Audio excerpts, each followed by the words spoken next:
meio da tarde do dia 7 de setembro de 1822, o príncipe de Portugal, Dom Pedro I, voltava de uma viagem de Santos para São Paulo.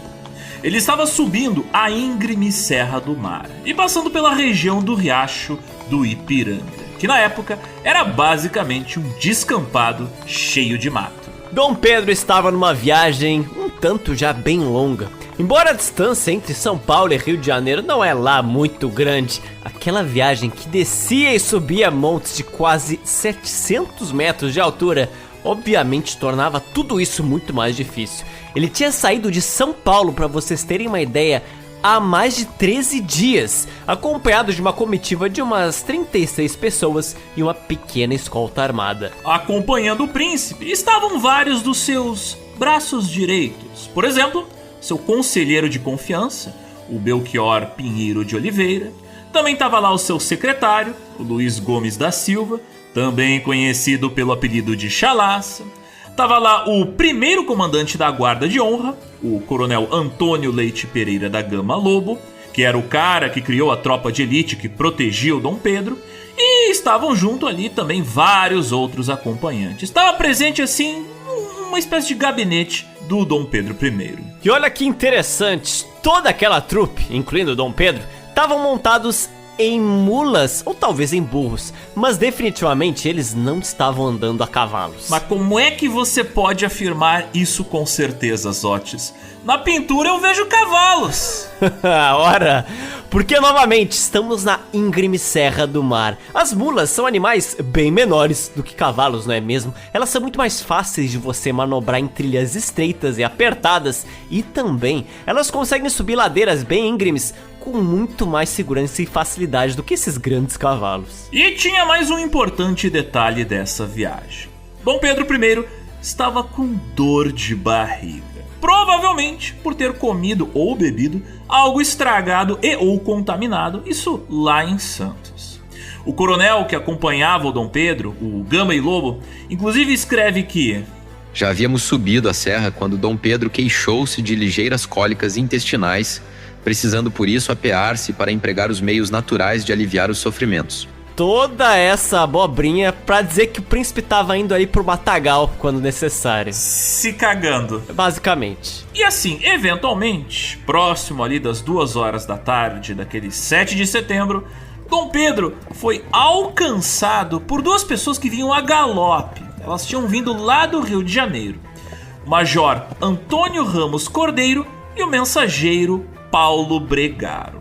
Mas assim, por que eles vinham com tanta pressa querer encontrar o Dom Pedro, hein? Olha, aquela galera tava na verdade trazendo correspondências bem urgentes. Eram 2 cartas vindas de Lisboa, além de mensagens da sua esposa, a Imperatriz Maria Leopoldina da Áustria, que tava governando como regente durante a ausência do Dom Pedro. E também eram cartas do seu principal conselheiro político, o José Bonifácio, que ficou no Rio de Janeiro. As cartas vindas de Lisboa tinham sido escritas pelas cortes constituintes portuguesas. Quem eram esses caras? Bem, eles eram a Assembleia Revolucionária que estava governando Portugal desde outubro de 1820. Foram essas cortes constituintes que estavam a largos passos acabando com o governo absolutista do pai de Dom Pedro, o Dom João VI. Foi então que o Dom Pedro abriu aquelas cartas e começou a ler elas com atenção. Mas o que essas cartas diziam? Ora, diziam que as cortes de Lisboa tinham simplesmente revogado todas as decisões tomadas por ele naquele último mês. Elas ainda ordenavam seu retorno imediato para Portugal e tinham determinado que o José Bonifácio e vários outros ministros de Dom Pedro fossem todos presos e julgados. E tem mais, as cortes constituintes portuguesas também tinham decretado que o Brasil iria perder o seu status de reino, status esse promulgado em 1815. E assim, nosso país voltaria oficialmente à condição de colônia subordinada a Portugal. As cortes ainda chegaram a chamar Dom Pedro de rapazinho e brasileiro, com desprezo, tratando ele como um simples funcionário das cortes. E acreditem ou não, essa não foi a primeira vez que as cortes de Lisboa fizeram isso. Os deputados portugueses frequentemente se referiam ao príncipe Dom Pedro, ali com seus 24 anos, como um menino ou uma criança bancado pelos portugueses ali na Europa. O príncipe sabia que isso poderia acontecer a qualquer momento. Afinal, seu pai e sua mãe já tinham sido obrigados a voltar para Portugal no ano de 1821, pressionados pelas mesmas cortes constituintes. Ou seja, era só questão de tempo até que o mesmo acontecesse com ele. E pelo visto, o momento tinha chegado. Pedro tinha inclusive viajado a Santos porque ele sabia que isso podia ocorrer. Ele tinha ido para Santos, afinal de contas, né, para ver de perto a movimentação do porto da cidade, porque imaginava que navios enviados por Portugal poderiam chegar a qualquer momento para acabar com seu governo. Por isso, quando ele leu tudo aquilo, ficou tremendamente furioso. Ele amassou os papéis, pisou neles e em seguida leu a carta enviada por sua esposa, a dona Leopoldina, que vinha com palavras bem firmes. Meu querido e muito amado esposo, é preciso que volte com a maior brevidade possível.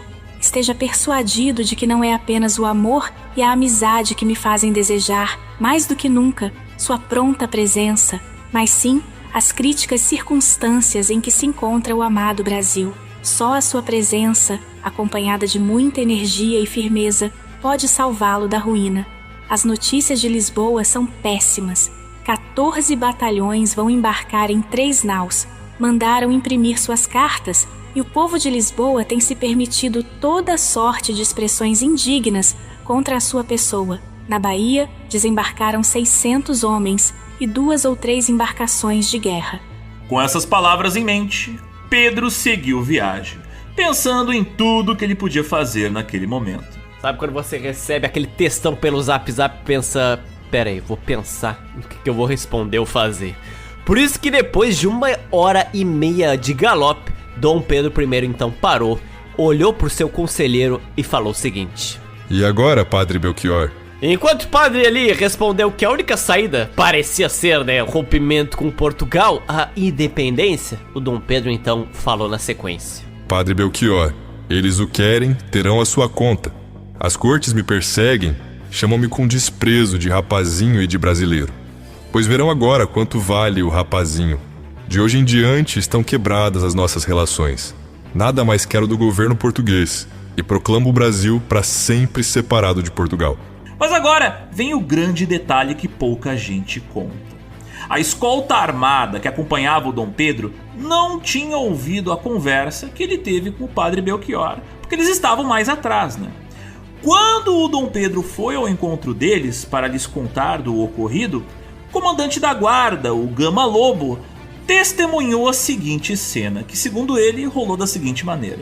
Vinha o príncipe na frente. Vendo-o voltar-se para o nosso lado, saímos ao seu encontro. Diante da guarda que descreveu um semicírculo, estancou o seu animal e, de espada desembainhada, bradou a separação do Brasil com Portugal. Já o coronel que estava do lado do Gama Lobo, o Canto e Melo, falou que o Pedro chegou ali ao encontro deles pelas 4h30 da tarde e falou pra todo mundo: Diga à guarda que eu acabo de fazer a independência completa do Brasil. Estamos separados de Portugal. E nesse momento, o padre Belchior, que estava observando tudo lá atrás, né, registrou que naquela hora o Dom Pedro encontrou sua escolta, ele arrancou do seu chapéu o laço azul e branco, que era o símbolo das cortes portuguesas, jogou aquilo no chão e declarou: Toquem os laços fora, soldados. Vivam a independência, a liberdade e a separação do Brasil. E a guarda dele respondeu com um viva. Foi aí que depois o Dom Pedro brandiu sua espada e jurou: Pelo meu sangue, pela minha honra, pelo meu Deus, juro fazer a liberdade do Brasil. Mas tem mais um detalhe nessa história aí. Ah, tem tantos detalhes, Otis. Olha só, o coronel Manuel Marcondes de Oliveira e Melo, que acompanhava parte ali da guarda, estava separado dos demais e tinha feito uma parada num estande de venda que ficava próximo dali. E ele ouviu o grito público feito pelo Dom Pedro e em escritos posteriores ele registrou uma versão um pouquinho diferente dessa mesma cena, na qual, segundo ele, né, segundo Manuel Marcondes, o príncipe teria dito o seguinte: Amigos, estão para sempre quebrados os laços que nos ligavam ao governo português. Será a nossa divisa de hora em diante, independência ou morte.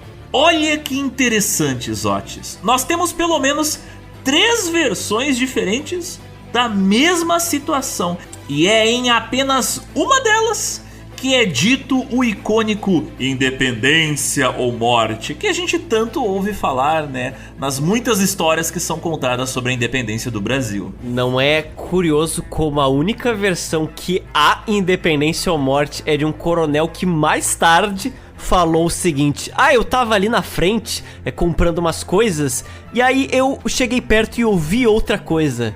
Interessante. A frase mais icônica veio do cara que provavelmente menos ouviu o que estava acontecendo. Exatamente. Ao que tudo indica, por todos esses relatos, foram 2 momentos. O grito privado do Dom Pedro para sua comitiva, que o padre Belchior estava junto, e ali ele foi encontrar sua guarda armada e deu outro grito público, da qual algumas pessoas disseram que foi daquela maneira, e este cara aqui, Manuel Marcondes de Oliveira e Melo, disse que ouviu alguma coisa, se aproximou e ouviu a fatídica frase independência ou morte. Pois é, diferente de como dizem nas histórias ou mesmo nas pinturas que aparecem em livros que você leu no colégio, não tinha uma multidão aplaudindo, não tinha a bandeira do Brasil sendo hasteada, não tinha um monte de testemunhas civis, não havia cavalos brancos épicos e não tinha nem mesmo aquele céu azul icônico. Na verdade, o que nós tínhamos ali era um príncipe doente, nervoso, com raiva, em cima de uma mula e decidindo que, se ele não podia ser príncipe regente, ao menos ele queria ser rei do Brasil. E olha só que curioso, porque a frase, o termo independência ou morte, só virou realmente uma espécie de lenda nacional 6 décadas e meia depois. Isso em 1888. E vocês conseguem imaginar por quê? Eu imagino, né? Por conta do quadro Independência ou Morte, pintado pelo Pedro Américo. Mas tem um detalhe muito safadinho nessa pintura. Esse quadro ele não foi realizado daquela forma porque o Pedro Américo resgatou documentos históricos para poder reconstruir com o máximo de precisão possível aquela cena icônica. Nem mesmo por ele ser um grande nacionalista que queria homenagear a figura tão importante que era o Dom Pedro. Na verdade, aquele quadro foi encomendado pelo governo de São Paulo através da Comissão do Monumento do Ipiranga, em um momento, como vocês bem podem imaginar, que a monarquia brasileira estava sob forte ameaça dos republicanos, né? Foi o penúltimo ano da monarquia, na verdade. Ou seja, o pintor precisou dar uma forte enobrecida na monarquia brasileira, transformando aquele acontecimento que não era muito interessante visualmente numa grande cena épica e memorável. Algo capaz de gerar orgulho nacional e, ao mesmo tempo, reforçar a legitimidade da dinastia Bragança, que naquela década de 1880 já enfrentava há muito tempo um monte de críticas ao seu reinado. O Pedro Américo trocou a mula de todos da comitiva por cavalos,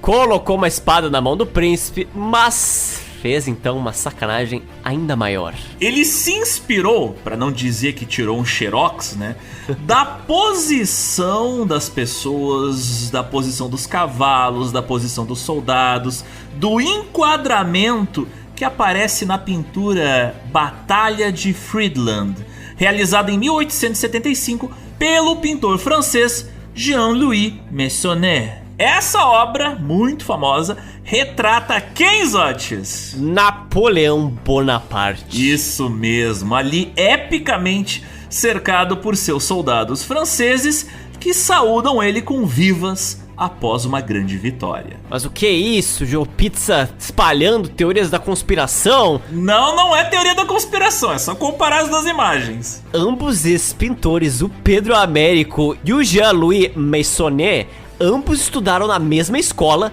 e eles conheciam o trabalho do outro. É aquele meme do Mr. Bean copiando a prova do coleguinha do lado, então. Isso, idêntico. Inclusive, depois que o Américo terminou o quadro, a semelhança estava evidente pra todo mundo. Não só a gente aqui, 2 séculos quase depois. Porque o Pedro Américo foi acusado de plágio e teve que se defender, afirmando que... A realidade inspira, mas não escraviza o pintor. Sei, tá bom então. Mas assim, se você colocar as duas obras uma do lado da outra, velho, assim, já fica claro que quase tudo que o Américo fez foi copiar e colar a mesma cena e apenas trocar o Napoleão pelo Dom Pedro I.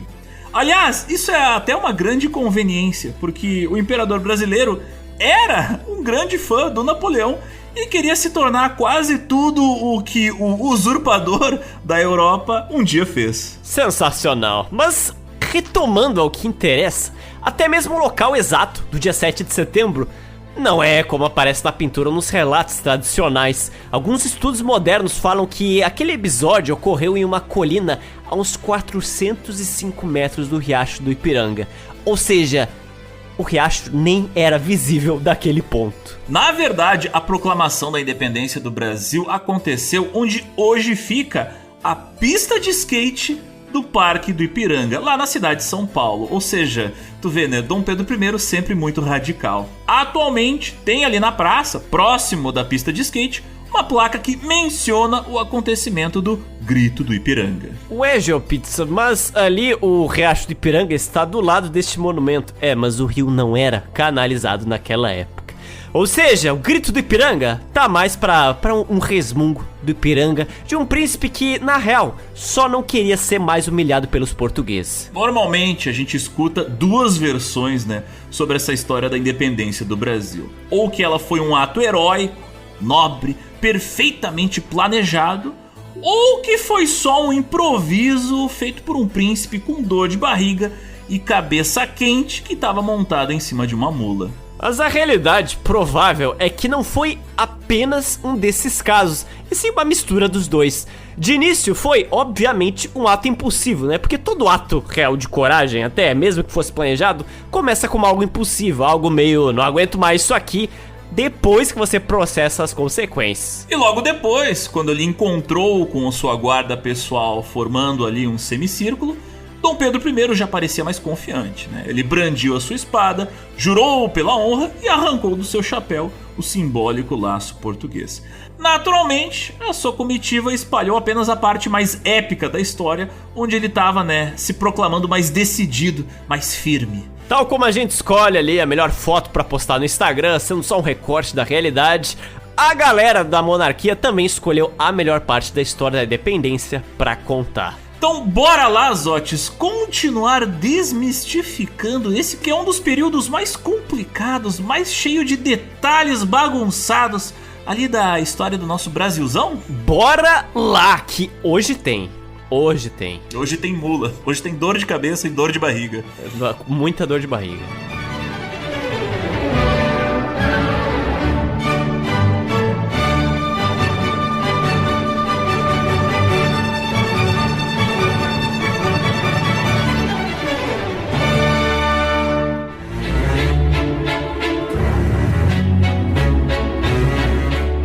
Ouvintes, bem-vindos a mais um episódio do GeoPizza, o podcast quinzenal para alguns, mas semanal para outros. Um podcast de histórias políticas atuais e atemporais. Afinal, toda a história acaba em pizza.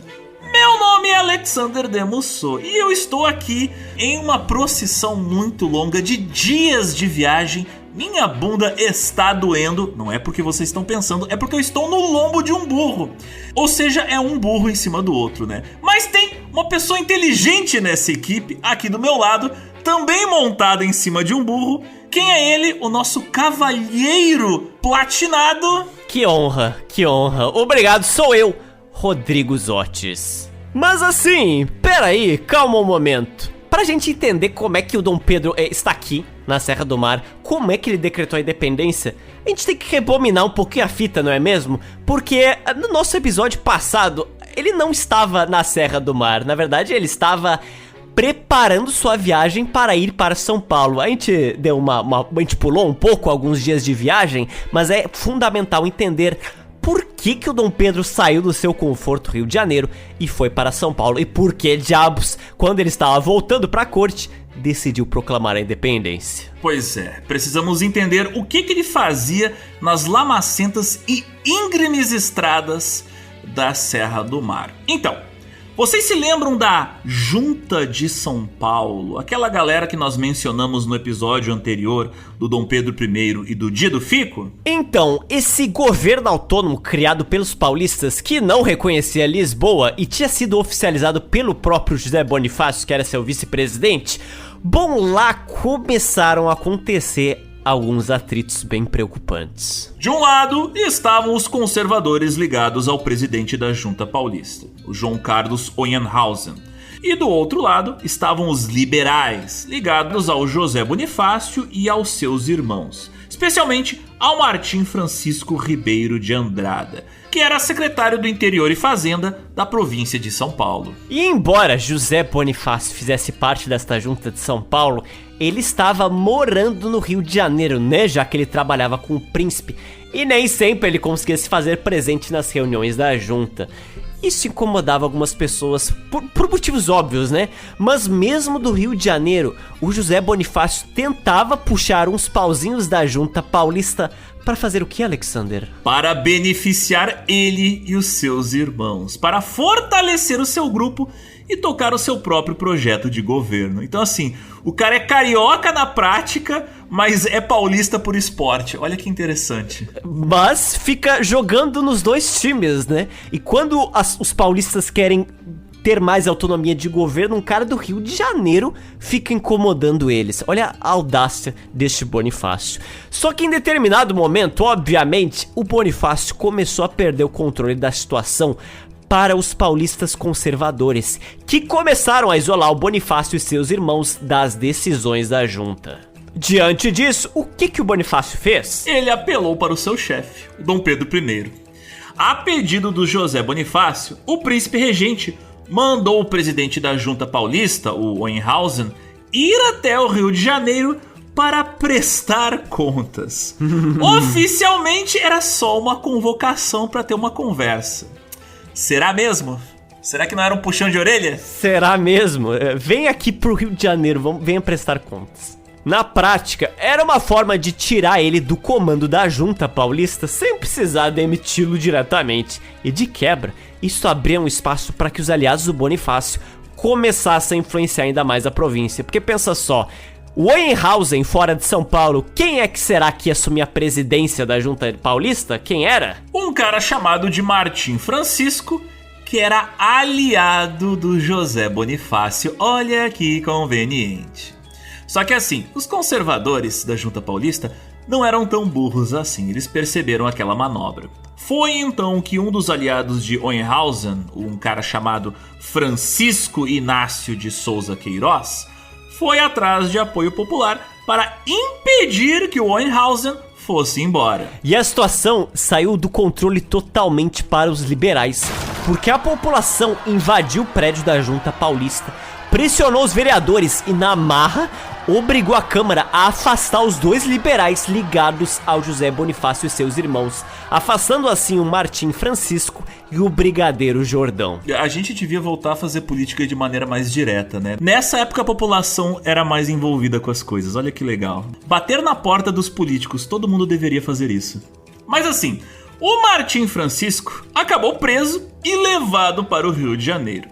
Outro liberal, o Brigadeiro Jordão, foi mandado para Santos. Tá, mas e o presidente da junta, né? E o Hohenhausen, cadê ele? Então, ele ficou em São Paulo. Pois é, pelo visto, os irmãos Bonifácio não eram muito queridos lá por São Paulo. Olha só, sabe aquela coisa, político não se elege em casa? É por aí, hein? O Bonifácio era de Santos. Ele era quase um Brizola. Vai vendo. Então, o Bonifácio tentou dar uma artimanha, perdeu os seus aliados e ainda por cima o presidente da junta não foi pro Rio de Janeiro. Essa revolta ficou conhecida como a Bernarda de Francisco Ignácio. Na época, Bernarda era sinônimo de motim e ela não acabou por aqui.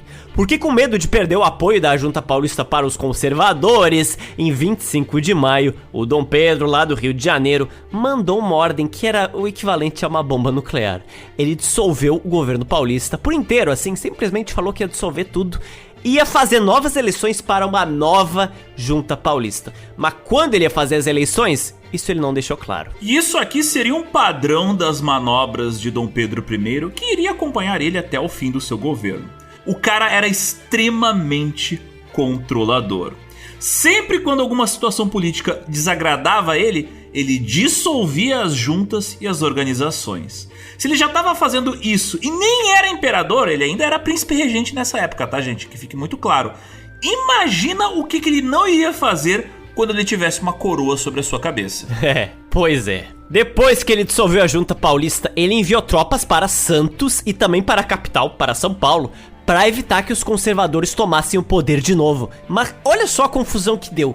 Quando os soldados chegaram, eles foram totalmente vaiados, hostilizados pela população que não queria eles lá. O comandante militar a serviço de Dom Pedro I ficou com medo, recuou e simplesmente não levou adiante as ordens do príncipe regente. O cara regou. Ou seja, São Paulo estava num limbo político, porque estava sem governo legítimo e tinha uma elite completamente dividida entre conservadores e liberais. E foi aí que aconteceu algo que deixou tudo ainda muito pior. Algo que, a princípio, não tinha muito a ver com a situação que estava se desenrolando aqui, mas ao mesmo tempo tinha tudo a ver. Porque poucos dias antes de setembro de 1822, em Santos, 12 soldados brasileiros, eles fizeram uma reivindicação. Eles queriam receber o mesmo valor, o mesmo pagamento que os seus colegas portugueses que exerciam as mesmas patentes que eles. Ou seja, igualdade salarial. Porque era padrão, desde épocas coloniais, que os portugueses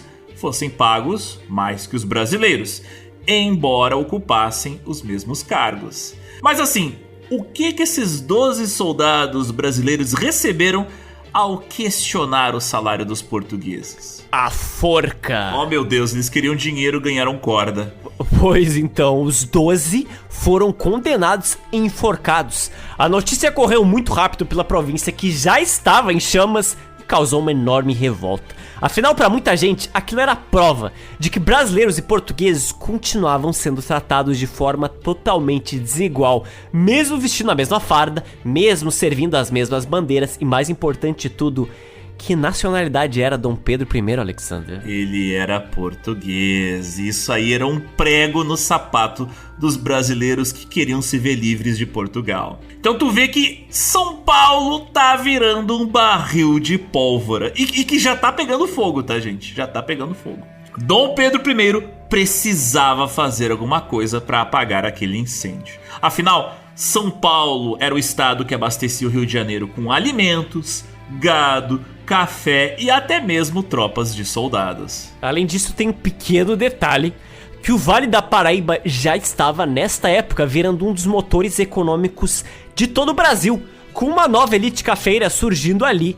E se o Dom Pedro não tivesse o apoio dessa gente, o governo dele, na verdade o projeto de governo dele, que nem começou, podia fracassar antes mesmo de qualquer independência. Por isso que em 13 de agosto de 1822, o Pedro tomou uma decisão que de fato iria mudar o futuro do Brasil. Ele assinou um decreto nomeando a sua esposa, a Leopoldina, como princesa regente interina do Brasil, algo que ela assumiria em sua ausência. Pela primeira vez na história do país, uma mulher governaria oficialmente o território brasileiro. Isso se a gente desconsiderar Maria I, né, a rainha de Portugal, esse pequeno detalhe. Bom, mas logo em seguida, o Dom Pedro anunciou que agora ele ia fazer uma viagem para São Paulo. O cara estava inspirado na última viagem que ele tinha feito a Minas Gerais. Lembram que a gente citou do dia do fico? Ele acreditava fielmente que ia conseguir recuperar os apoios dos paulistas. Se ele ia conseguir, eu já não sei. Mas surpreendentemente, dessa vez o cara estava finalmente convicto de que ia conseguir. Para um príncipe que poucos meses antes sempre hesitava em fazer tudo, aquela certeza dele impressionou até quem trabalhava com ele. Não apenas isso, mas ele iria deixar o Rio de Janeiro como um príncipe e iria retornar como soberano de uma nação independente da América do Sul. Então essa sua viagem para São Paulo seria uma das mais importantes de toda a sua vida. Mas também seria uma das mais caricatas. Ele não ia lá no bairro da Liberdade, não ia comer yakisoba, não ia tirar foto debaixo do MASP ou no Museu Ipiranga, não. O cara ia aprontar, e muito. Nos acompanhem que vocês vão ver. Não ia tomar caldo de cana na feira, não ia comer sanduíche de mortadela no Mercadão. Não ia comer o pastel de Osasco, não ia ter nada disso. Mas como todo bom político, ia vir do centro do poder e visitar São Paulo pra fazer bagunça, né? Isso, e pra conseguir voto. Ia conseguir. Nem que fosse na marra.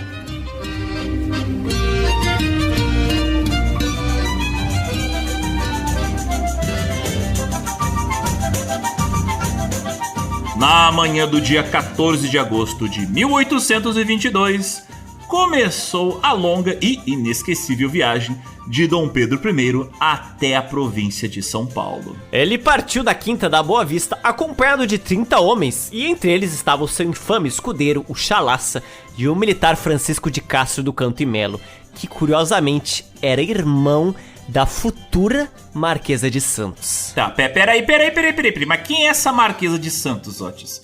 Você joga essa mulher no meio da pauta sem avisar quem é ela? Tipo, o que ela tá fazendo aqui? Calma aí, que em breve vocês vão saber. Mas eu só citei isso pra vocês gravarem esse importante detalhe que esse Francisco Castro do Canto e Melo que tá acompanhando o Dom Pedro é irmão desta futura Marquesa de Santos. Guardem esse detalhe nas suas cacholas. Mas voltando à viagem do Dom Pedro.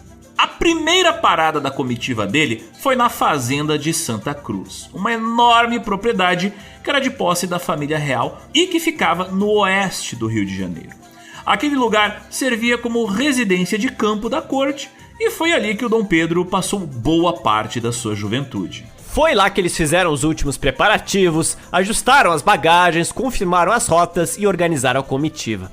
Dia seguinte, 15 de agosto, eles partiram pela antiga Estrada Real de Santa Cruz e finalmente entraram nas terras paulistanas. E nessa viagem, a missão do Dom Pedro não era apenas resolver a questão da crise da Junta Paulista.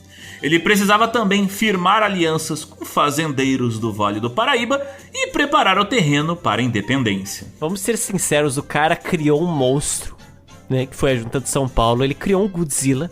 O Godzilla saiu do controle, destruiu tudo em São Paulo e ele falou: calma, eu vou resolver. Claro que você vai resolver, você que começou essa bagunça, é bom que você resolva. E logicamente, no fim das contas, o Dom Pedro I, embora fosse príncipe regente, o cara precisava de dinheiro. Os cafeicultores eram a nova burguesia do Brasil logo mais, e o Pedro sabia que sem o apoio dessa galera, ele ia ter muitos problemas em breve. Porque sem dinheiro, né, ele podia até proclamar a independência, mas dificilmente ela se sustentaria por muito tempo. Quando eles chegaram à cidade chamada de Bananal, o capitão Hilário Gomes de Almeida, um oficial brasileiro, acabou ficando muito doente e teve que ficar de cama. Algo que ele não achou nada engraçado. Ou seja, já temos a primeira pessoa doente na viagem, ela acabou de começar, o que nos dá um indicativo que tinha alguma coisa não muito higiênica circulando ali na comitiva, mas fiquem atentos a isso. Mas o Dom Pedro, olha só, que homem de coração nobre. Em vez de simplesmente seguir a viagem sem ele e falar tchau, meu amigo Hilário, fez questão de ficar um tempo lá com ele, no quarto dele, e bater um papo com o capitão de como seria importante que a presença dele continuasse naquela viagem, mas infelizmente ele teria que continuar sem a presença dele. E assim, isso aí não é o Dom Pedro I fazendo um carinho na testa do cara, checando se ele tá com febre, levando uma sopa pro militar, botando o termômetro debaixo do braço dele. Não era isso, porque assim, tudo aquilo ali era política, né? O Dom Pedro, ele sabia que um príncipe... Porque assim como os políticos hoje em dia sabem que é necessário criar uma boa imagem diante do seu público eleitor, o Dom Pedro sabia que um príncipe que para tudo, né, para assim os seus afazeres para visitar um oficial doente, aquilo ali passava uma boa imagem. Olha só, Dom Pedro humildão. Era uma forma de mostrar que ele valorizava quem estava ali do seu lado e que não se esquecia de seus importantes aliados. Aquilo ali servia como um recado para todos os outros militares da comitiva de que o príncipe estava atento e sabia recompensar a lealdade de todos os que eram fiéis a ele. Mas claro, o que acontece em seguida, tenha em mente que assim, se Dom Pedro faz uma ação certa, correta, pode ter certeza que a próxima que ele vai fazer não é. Por que eu tô falando isso? Na parada seguinte, na fazenda chamada de Pau d'Alho, em São José do Barreto, o Pedro teve uma excelente ideia. E se eu apostasse corrida com todos os membros da minha comitiva no meio de uma estrada que ninguém nunca foi? Que ótima ideia! Pois é, Dom Pedro I saiu galopando a toda velocidade e deixou todo mundo para trás. Tu vê, né? Tu pode meter o cara numa roupa de príncipe, mas o moleque não saiu de dentro da roupa. Continua ali preso no coração dele. Nunca sairá. Se fosse nos dias de hoje, ele estaria fazendo pega de moto. Mas tudo bem. Foi até por isso, por causa dessa molecagem, dessa garotice, que o Dom Pedro I chegou sozinho até a próxima fazenda, muito antes do previsto, né? Suado, empoeirado, queimado do sol e com a roupa toda desarrumada. E ele chegou com fome, chegou cansado, e a comitiva real dele, adivinha? Não vinha, não vinha e não vinha. E aí o cara esperou alguns minutos, 10, 20 minutos, e aí ele falou, olha, eu acho que eu vou seguir a viagem. O que ele fez? Ele foi então à fazenda e bateu palmas na porta da casa sede dela e foi atendido pela proprietária. Da mesma forma como você bate palma ali no portão... Ô de casa! É a mesma coisa. Só que as criancices do Dom Pedro não acabaram por aqui não, elas continuam. O Pedro não se identificou como um príncipe regente do Brasil, e sim como um simples viajante, pedindo algo para comer. É isso mesmo. Que vagabundo desgraçado. Ai, moça, tô com fome, tô passando necessidade. Me dá um prato de comida. Não me nega um prato de comida, senhora, por favor. A proprietária da fazenda, sem prestar muita atenção naquele cara todo sujo de terra, ela concordou e deu um prato de comida pra ele. Mas explicou pra aquele jovem, né, todo destrambelhado, que ele teria que comer ali mesmo, perto da cozinha. Porque assim... ela justificou que a sala de jantar dela estava sendo arrumada para receber um tal de Príncipe Dom Pedro, que na cabeça dela era uma pessoa provavelmente mais limpa, mais bem vestida, que chegaria horas depois, cercado apropriadamente de seus ajudantes, militares, carruagens, aquela coisa toda. Porque aquele jovem, né, aquele vagabundo todo sujo na frente dela, ela pensou, ah tá, é só um aleatório pedindo comida. Sabe aquela série dos Estados Unidos, Undercover Boss? É isso mesmo, é exatamente isso. Hoje o príncipe regente irá se disfarçar de soldado viajante para ver a vida no interior do Brasil de São Paulo. O Pedro concordou com a proprietária e se sentou num degrau ao lado da cozinha e começou a comer um assado e um guisado. A parte curiosa é que, ao seu lado, escravizadas domésticas estavam cozinhando pratos muito mais bem elaborados que seriam servidos justamente para ele e para sua comitiva. Olha, não tem cabimento isso aqui, não tem. Eu acho assim, ó, momento Dom Pedro humildão, tipo assim, cara, eu não vou nem argumentar, eu tô com fome, eu vou comer... deixa a próxima refeição pro resto da galera que vai chegar depois. E assim, reza a lenda, tá? Dizem que, enquanto comia ali sentado nos degraus, o Dom Pedro observou alguns símbolos e desenhos espalhados pelo jardim da fazenda. E percebeu, olha só que curioso, que o proprietário daquele local, o João Ferreira de Souza, também era maçom. E olha que interessante, os dois já se conheciam. Aí... o disfarce do Dom Pedro I caiu por terra. A proprietária descobriu, na verdade foi informada, que tinha colocado o príncipe regente do Brasil pra comer num degrau da cozinha. E ela ficou assim, incrédula. Ela pediu desculpas, a família inteira ali entrou em um alvoroço, mas a conversa seguiu amigavelmente por mais um tempo. Eu acho que o Dom Pedro não deve ter ficado ofendido. Ele era um cara muito grosseiro pra achar isso um problema, sabe? Com certeza. No fim, Dom Pedro gostou daquela recepção, né? Quem não ia gostar de receber um prato de comida de graça, né? Tanto é que ele convidou o proprietário daquela fazenda, o João Ferreira, e o seu filho Antônio, para seguirem de viagem junto com ele. Os dois toparam o convite e entraram para a guarda de honra do Dom Pedro I e continuaram ali ao lado do príncipe, viajando até o riacho chamado Ipiranga. Então imagina, você trocaria sua vinda estável na fazenda por uma viagem misteriosa com o príncipe regente do Brasil?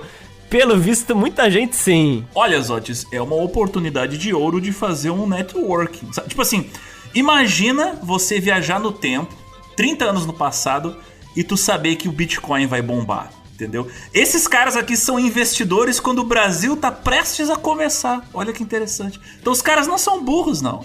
Vamos se aliar ali quem vai adquirir ainda mais poder. Vamos virar amigo desse cara que tá prestes a ser rei. E eu sei que parece realmente aleatório, e né, para nossos padrões de hoje, chegar lá um príncipe, um militar falando: quer me acompanhar? Mas isso era muito comum no início do século XIX. Quando acontecia alguma incursão militar ou algum alvoroço político, era normal que militares percorressem os campos, as fazendas e simplesmente pedissem ou perguntassem para os pais, os proprietários, se eles tinham filhos ou se eles mesmos não queriam integrar a guarda de honra ou até mesmo no corpo de soldados. Você podia recusar, né? Podia, entre aspas. Depende do momento político que você estava passando. Mas você tinha que se justificar. Ah, não, eu preciso do meu filho porque ele trabalha na fazenda, etc. E isso acontecia com muita normalidade.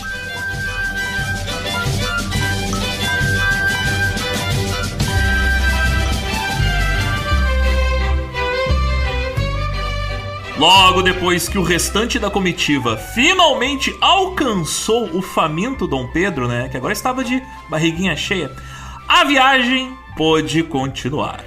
Eles então deixaram a fazenda Pau d'Alho e seguiram para a região de Areias, onde passaram a noite na Fazenda Santana. Logo em seguida, no dia 18 de agosto, eles cruzaram Cachoeira Paulista, que na época ainda era chamada de Porto Cachoeira, e depois dormiram em Lorena. Um lugar que hoje é até grandinho, mas naquela época tinha um pouco mais de 40 casas só. No dia 19, a comitiva chegou em Guaratinguetá, onde o Pedro ficou hospedado na casa do Capitão-Mor Manuel José de Melo, no mesmo prédio que existe até hoje e onde hoje funciona a Associação Comercial e Empresarial da cidade. Então tá aí, ó, nem tudo eles derrubam pra fazer farmácia. No dia seguinte, dia 20, a comitiva fez uma parada na pequena capela de Nossa Senhora Aparecida, que fica às margens do rio Paraíba do Sul. E dali, eles seguiram viagem pra Pindamonhangaba. Ao chegar à cidade, eles passaram pela Figueira das Taipas e fizeram uma parada no chafariz do cônego Tobias para dar água aos animais. E foram recebidos pelo coronel Manuel Marcondes de Oliveira e Melo. À noite, eles assistiram uma apresentação religiosa na Igreja da Matriz. Era aquelas típicas recepções que misturavam política, religião, festa pública. Era inclusive um padrão que ocorria em quase todas as cidades e vilas que o Pedro e a comitiva deles chegavam. Isso quando as pessoas sabiam, né, que o Dom Pedro estava ali no meio e não como um simples viajante anônimo. Undercover fiel, lá na missa, assim, escondido. Isso. Lá em Pindamonhangaba, o Pedro ficou hospedado no sobrado do Monsenhor Inácio Marcondes de Oliveira Cabral. E nos 2 dias em que ele permaneceu ali, transformou a cidade numa espécie de gabinete improvisado. Ele recebeu políticos, vereadores, militares e lideranças locais, ouviu pedidos, distribuiu várias promessas e foi costurando apoios para o seu projeto de governo. Inclusive, um testemunho da época dizia que lá em Pindamonhangaba, Dom Pedro despachava em público, sem portas fechadas, dando audiência a todos os que queriam falar-lhe. Exemplo de figura pública, que maravilha. Parece o programa do Hulk, né? Aquele assistencialismo. Não, vou ajudar todo mundo, pode entrar. E aquilo era exatamente o que o Dom Pedro precisava fazer, né? Melhorar, fortalecer a sua imagem pública. Porque provavelmente ele não estava sendo muito querido em São Paulo devido ao que ocorreu naquela junta paulista. Logo em seguida, a comitiva seguiu para Taubaté, onde todo mundo chegou no dia 21 de agosto. E lá, obviamente, a recepção foi de peso, já que já era uma cidade bem mais estruturada. Teve fogos de artifício, as casas foram enfeitadas com lanternas, a óleo, é claro, de peixe ou de baleia. Teve música nas ruas, teve inclusive descarga de pólvora e bandas tocando os dobradinhos e peças marciais, que é tipo uma marcha militar que sempre era tocado quando chegava alguém importante. No caso, era aqui o príncipe. O cara foi recebido com um carnaval. Onde o Pedro chega é festa, não tem outra. E como sempre, se tem festa, o Dom Pedro faz o quê? Sacanagem. Como era de costume ele sempre fazer, né? Seja na política, seja debaixo dos lençóis. Segundo relatos da época, ele teria arranjado tempo, no breve período que ele passou lá em Taubaté, para se envolver, ter um casinho com uma mulher da cidade, descrita como parda e que provavelmente era uma garota de programa. Mas como é que a gente sabe disso? Olha só o que aconteceu em seguida. Olha só. Por causa que as pessoas fazem fofocas, Otis. Porque é uma cidade do interior, as pessoas não têm o que fazer. Ao saber disso, vários pais de família de Taubaté, já conhecendo a fama, né, do príncipe regente de Portugal, trataram de manter suas filhas dentro de casa, longe das festividades. O vigário local de Taubaté, ele chegou a escrever que... Seguindo os proveitosos conselhos que recebi, afastei dos olhos dele as lindas ovelhinhas que possuo. Eu não sei o que é mais absurdo, mas eu acho que é chamar as suas próprias filhas de ovelhinhas. É o que eu acho. Eu acho que isso é uma indireta pra dizer que o Dom Pedro é um lobo perigoso sedento. É o verdadeiro lobo mau. É o predador. Bem, a gente já falou que ele era um predador, então não tiro a razão do medo do vigário. Motivo número 2327, na qual Dom Pedro é um predador sexual. Mas assim, apesar da reputação de conquistador, pra não dizer elemento periculoso, né, elemento criminoso, o Pedro não passou aqueles dias apenas atrás de um rabo de saia, né? Ele ficou hospedado na casa do cônego Antônio Moreira Costa e ele também trabalhou bastante por lá. Ele fez despachos, reuniu-se com a elite local, distribuiu títulos de nobreza e transformou aquela parada em mais uma rodada de negociações e articulações políticas. O cara não para. Foi também em Taubaté que a guarda de honra do Dom Pedro ganhou uns apoios bem importantes, porque agora entraram para a comitiva homens influentes do Vale do Paraíba, que agora seguiam viagem ao lado do príncipe, como por exemplo Bento Vieira de Moura, Adriano Gomes Vieira de Almeida, Francisco Xavier Almeida, Fernando Gomes Nogueira, Rodrigo Gomes Vieira de Almeida, Vicente da Costa Braga e João José Lopes. Todas pessoas bem conhecidas e importantes no interior paulista. Lembra que nas primeiras temporadas do Pokémon, o protagonista Ash ia encontrando vários personagens que iam aos poucos se integrando à viagem dele, fazendo parte da temporada? É basicamente isso, você vai pegando novos coprotagonistas pra te acompanhar. Essa é a aventura anime de Dom Pedro I. Eu ia dizer que agora que a 7ª temporada do anime do JoJo's Bizarre Adventure tá saindo um episódio por semestre na Netflix, né? O Steel Ball Run, que é exatamente isso. Tu tem um monte de cara montado em cima de cavalo, no caso aqui do Dom Pedro montado em lombo de burro, né?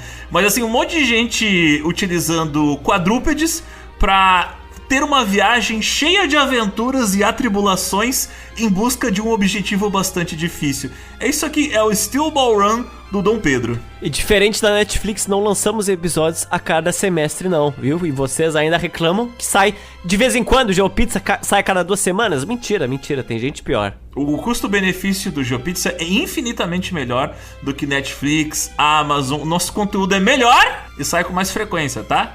Mas voltando aqui à nossa viagem do Dom Pedro, no dia 22 de agosto, a comitiva dele chegou a Jacareí, onde o Pedro se hospedou na casa do capitão-mor Cláudio José Machado. Casa essa que ficava ali na Praça Anchieta.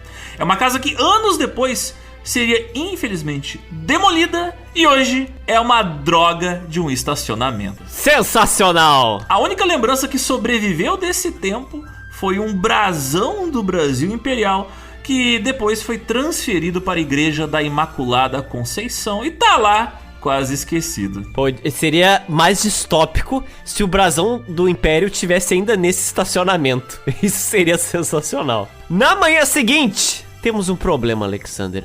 Mais um, hein? Mais um? São tantos? Pois então, era preciso atravessar o Rio Paraíba do Sul, mas a balsa estava de um lado e a comitiva estava do outro. E agora, como é que faz? Bom, você podia dar a volta ali pelo rio, mas o Dom Pedro, ele estava impaciente, muito impaciente, para melhorar a situação.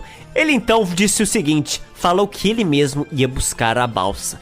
Ele desceu da sua mula, entrou na água, atravessou o rio nadando, enquanto um montante de curiosos começou a se agrupar na margem do Rio Paraíba do Sul, assistindo a cena daquele príncipe quase desnudo. Ele chegou do outro lado, pegou a balsa e depois entregou para sua comitiva. Mas quando todo mundo atravessou em segurança, ele estava obviamente encharcado. Mas temos um problema, Alexander. Não há aqui mudas de roupa reserva para Dom Pedro I. Nem toalha, nem roupão de banho. O que deve se fazer? O que deve se fazer, né? Então, o Pedro, príncipe regente do Brasil e aparentemente um bom nadador e que também faz estágio de navio rebocador, ele parou ali no meio da estrada e começou a procurar alguém que estivesse vindo a cavalo e que tivesse mais ou menos o mesmo porte físico dele. Mas por que ele estava tão interessado em encontrar alguém que tivesse o mesmo tamanho e altura dele, hein? Pra roubar, entre aspas, a roupa deste nobre viajante. Ó, que boa sorte. Tá aí, ó, Dom Pedro faz, mas rouba. Olha só, o cara puxa barco, ajuda a sua equipe, vai lá, faz conexões políticas, mas também rouba. É o típico político brasileiro, cara. Tá tudo certo, tudo certo. E aí quem foi o infortuno? Quem foi o infeliz que ficou desnudo no meio do interior de São Paulo naquele inverno, Alexander? Quem foi? Como se fosse uma pegadinha ou uma cena de assalto em um filme da Sessão da Tarde, né? Exato. Foi o coitado do jovem da guarda de honra chamado Adriano Gomes Vieira, que tinha cruzado de balsa, né? E tava ali ainda com as calças secas. E ele, ao ver o Dom Pedro pedindo assim, ó, me dê-me suas roupas, ele falou... Tá, ok, toma aí. Pega as minhas. Vamos deixar os transeuntes de fora disso, né? Falou Adriano Gomes Vieira. O que posso dizer sobre isso? Nada, tudo normal no padrão Dom Pedro de viver. Ele estava improvisando, cara. O Brasil começou com improvisos. Tá aí, ó. Só tá continuando com essa brincadeira. Se ganhássemos R$1 a cada episódio do GeoPizza onde o protagonista atravessou o rio a nado pra pegar uma balsa, teríamos R$2. É o Dom Pedro I e o Percy Fawcett. Finalmente, a turma do Dom Pedro chegou até Mogi das Cruzes, que era a penúltima parada da viagem deles. A parada final seria na capital paulista. A comitiva chegou por lá no dia 23 de agosto, entrando pela região de Sabaúna, onde o Pedro ficou hospedado na casa do Coronel Salvador Leite. Naquela época, a vila de Mogi das Cruzes ainda era relativamente pequenininha e não tinha também o peso político-econômico de outras cidades ali do Vale da Paraíba. Era, acima de tudo, um ponto de passagem para os tropeiros que viajavam entre Rio de Janeiro e São Paulo. Na verdade, boa parte dessas cidades cresceram por conta disso. Mas isso não significa que a chegada do príncipe regente passou despercebida, muito pelo contrário. Dias antes da chegada do Dom Pedro, a Câmara Municipal tinha emitido ordens para limpar toda a cidade, né, se preparando para a chegada daquele cara tão importante. Era preciso cortar o mato, remover as fezes de cavalos e burros do meio das ruas, limpar a sujeira que estava acumulada nas valetas ao lado das ruas, enfim, aquele tipo de coisa que acontece na sua cidade até hoje durante as campanhas de reeleição. Afinal de contas, uma coisa é receber tropeiros que vêm sempre por lá. Outra coisa bem diferente é receber o príncipe regente do Brasil, né? A cidade tem que estar minimamente preparada. Mas toda essa belezura só pro Dom Pedro ficar poucas horas lá. Mas durante aquele momento, ele visitou a igreja de Santana e a igreja do Carmo, foi até a casa da Câmara, onde hoje funciona a escola Coronel Almeida, e também passou pela residência do capitão-mor Francisco Melo, para fazer aquelas relações públicas importante. Mas o gesto mais importante daquela visita foi político. Aliás, o gesto mais importante dele foi a ausência de certos gestos. Porque o Pedro se recusou a receber emissários do governo paulista, governo que ele próprio havia dissolvido, e também ignorou representantes da Câmara local. Que maravilha, hein? Que exemplo. Logo em seguida, ele aproveitou para nomear o Marechal Cândido Xavier de Almeida e Souza como governador das armas de São Paulo. Ou seja, até em pequenas vilas, né, que ele passaria poucas horas, ele estava ali nos bastidores, dando acenos com uma mão, mas no outro, mudando a organização política e militar da província. Ele estava, no fim das contas, colocando pessoas de sua confiança nos cargos mais importantes, fazendo um turismo, mas ali de noite ele fazia o que era essencial para o seu projeto de poder. Os Otis que já trabalhou em viagem deve saber o quanto é estressante. Nossa, nem me fale. Aliás, existe até uma lenda local de que o Pedro teria deixado uma bandeira em Mogi das Cruzes. Mas assim, os historiadores dizem que não foi bem assim. A bandeira imperial que hoje está no Museu de Mogi das Cruzes foi confeccionada depois da passagem dele por lá e nunca passou pelas suas mãos. Mas teve uma coisa que o Pedro I deixou em Mogi das Cruzes, uma coisa bem menos visível e que pouca gente sabe. DSTs? Isso aí não sabemos, mas por cerca de 24 horas, como um gesto simbólico por ter apoiado o príncipe regente do Brasil, ou obrigado a apoiar, né? Pedro elevou aquela pequena vila à capital do Brasil, exatamente. Por quê? Primeiro, era onde ele estava, e ele fazia com essa ação algo assim: o poder sou eu, para onde eu vou, a capital vai junto. Não quero saber se José Bonifácio está lá no Rio de Janeiro, eu que mando aqui. E com outra também falava assim: eu também assim dou privilégios para quem me apoia. Que beleza, que bonito. Então veja que transferir capitais simbolicamente não é uma coisa também dos dias de hoje. Por um breve momento, né, depois da ditadura de 64, Curitiba foi a capital do Brasil, porque foi a primeira capital a apoiar o novo governo militar. E aí, como recompensa, entre aspas, Curitiba foi a capital por algumas horas, alguns dias.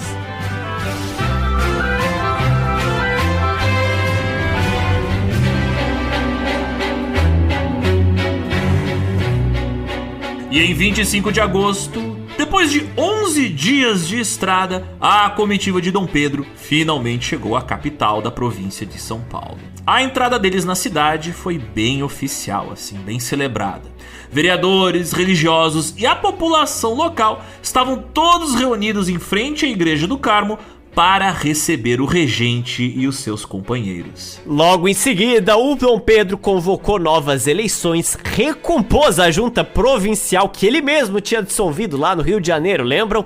Destituiu autoridades ligadas às cortes de Lisboa e nomeou inteiramente um novo governo do zero. Mas enquanto reorganizava a política da província, o Pedro também arrumou tempo para fazer um de seus passatempos favoritos. E qual é ele? Se meter em confusão amorosa. Se há tempo, há possibilidade de se meter em problemas. Moleque amante maroto na cama de esculacho. Em 29 de agosto de 1822, olha aqui, ó, é uma semana quase, um pouquinho mais da independência do Brasil. E o cara conseguiu tempo para fazer isso aqui. Vocês lembram que eu pedi pra vocês lembrarem o nome de um certo militar que estava acompanhando o Dom Pedro na comitiva dele desde o Rio de Janeiro, lembram? Esse era o Francisco de Castro e Canto Melo. Pois bem, ele se encontrou naquele momento ali no meio do caminho com a sua irmã, a Domitila de Castro Canto e Melo. Ela seria a futura Marquesa de Santos. A Domitila era uma jovem de 24 anos de idade, conhecida nas famílias mais influentes da cidade, filha do coronel João de Castro Canto e Melo. Mas ela não era ingênua. Ela tinha se casado aos 15 anos de idade com um alferes mineiro alcoólatra e extremamente violento. E com ele, a Domitila teve 2 filhos. Só que em 1819, o maluco do marido dela esfaqueou ela 2 vezes. Uma vez na barriga e outra na coxa. A Domitila sobreviveu, como dá pra ver, e conseguiu se separar dele. Desde então, voltou a morar em São Paulo, na casa dos pais. E é importante lembrar que, embora o machismo seja um grande problema aqui no Brasil hoje em dia, já foi 100 vezes pior, tá, meus amigos? Despiorou significativamente. A gente tá fazendo aqui várias piadas sarcásticas sobre o comportamento do Dom Pedro I, mas a maior parte dos homens da época, principalmente aqui no Brasil, era daí para pior. Pense assim nas histórias que vocês têm de família sobre violência doméstica, multiplica por 2, ou por 3, ou por 4. Só que era o tipo de coisa que era tão comum que não era tão comentado assim. Tipo assim, todo mundo aceita que é normal bater em mulher, nessa época, né? E esses detalhes da tentativa de assassinato sofrida por essa moça, a gente só sabe disso porque ela era uma mulher importante. Se ela fosse uma mulher comum, uma cidadã normal do Brasil, isso nem teria virado notícia. Exatamente. E até porque o Dom Pedro também não fugia muito disso não, né? Pra quem conhece a história dele, sabe das coisas que ele também iria fazer. Mas seguindo, quando a Domitila encontrou ali o seu irmão, ela estava sendo carregada por 2 escravizados em uma lítera. E quando a comitiva do Dom Pedro e ela se cruzaram, o príncipe, né, teve a sua atenção cativada pela Domitila. E aí mandou todo mundo diminuir o passo assim e falar: peraí, deixa eu conferir uma coisa só aqui, só um minuto. Enquanto Domitila e seu irmão estavam conversando, o Pedro desceu do seu cavalo, se aproximou dela, elogiou a aparência da moça, perguntou o seu nome, perguntou de que família ela era. Embora, ironicamente, o Dom Pedro já sabia quem ela era, ou deveria saber, né? Mas aí tava puxando assunto, né, Zotis? Porque assim, o militar da comitiva dele, o Francisco de Castro Canto e Melo, tava lá falando com a sua irmã. E aí chega o seu chefe e fala: olá, tudo bem? Meu nome é Dom Pedro, qual é o seu nome? Tipo assim, você deveria saber qual é o nome dela, meu amigo. Ela é minha irmã. Então imagina uma conversa de dois irmãos e aí chega um cara no meio e fala: olá, tudo bem? Sou o chefe do seu irmão. Pô, que cara chato, velho. E aí, gata, como é que vai? E aí, como é que vai? Eu que pago o salário dele, tá sabendo? É bem aquela coisa que vocês imaginam, né? O Pedro era igual aqueles pavão macho que precisa estender as suas plumas pra capturar o olhar das outras fêmeas, né? Que nem aquele meme do pássaro dançando e dizendo: let me smash, let me smash, let me smash. Exato. Só que em determinado momento é dito que o Dom Pedro pegou uma das pontas da lítera dela, onde ela estava sendo carregada, e levantou no ar, dispensou o escravizado que estava segurando uma ponta da lítera e falou assim: olha só, eu também consigo levantar a sua lítera. E aí a Domitila teria dito: como Vossa Alteza é forte. E o Dom Pedro teria respondido: nunca Vossa Excelência terá negrinhos como estes. O que dizer disso? O que dizer desta Nada. fala que foi dita pelo Dom Pedro? Eu não tenho nada a adicionar, nada a adicionar. O que está passando na mente de vocês, ouvintes, é o que está passando na minha. Mas enfim, a conversa, que deveria durar apenas alguns minutos, por causa daquele metido do Pedro, acabou se prolongando. E mais tarde, o próprio Dom Pedro iria escrever sobre aquele dia... 29 de agosto de 1822. Dia em que comecei a ter amizade com Vós Messê. Amizade. Então aí... Sei. Amizade. Amizades. Amizade. Comete crime e fabrica provas. Tá pronto já. Tá aí. Depois deste flerte relâmpago, Pedro e sua comitiva, né, decidiram seguir viagem. Ele lembrou pra que ele estava lá no interior de São Paulo, né? Ah, é mesmo. Ah, eu tenho que trabalhar, nossa. Política. Tem um protótipo de país para gerir. No dia 5 de setembro, apenas 2 dias antes do fatídico dia 7, todo mundo deixou São Paulo e seguiu para Santos. A viagem não era simples. Para você chegar no litoral paulista, era preciso descer toda a Serra do Mar. E tudo indica que parte daquele trajeto foi feito por barco pelo rio Cubatão, já que não havia caminho de terra que ligava os dois locais. Não havia como descer. Quando chegou em Santos, no dia 6, Pedro e sua comitiva foram visitar as fortificações da cidade. Pedro também conversou com militares e inspecionou as defesas locais. Ele também aproveitou para visitar a família de José Bonifácio, que era natural lá da região. Enquanto isso, no Rio de Janeiro, Maria Leopoldina recebia notícias cada vez mais preocupantes de Lisboa. As cortes continuavam endurecendo o tom e a imperatriz percebeu que a situação estava chegando em um ponto sem volta. Por isso, ela tinha despachado uma série de correspondências urgentes para o seu marido.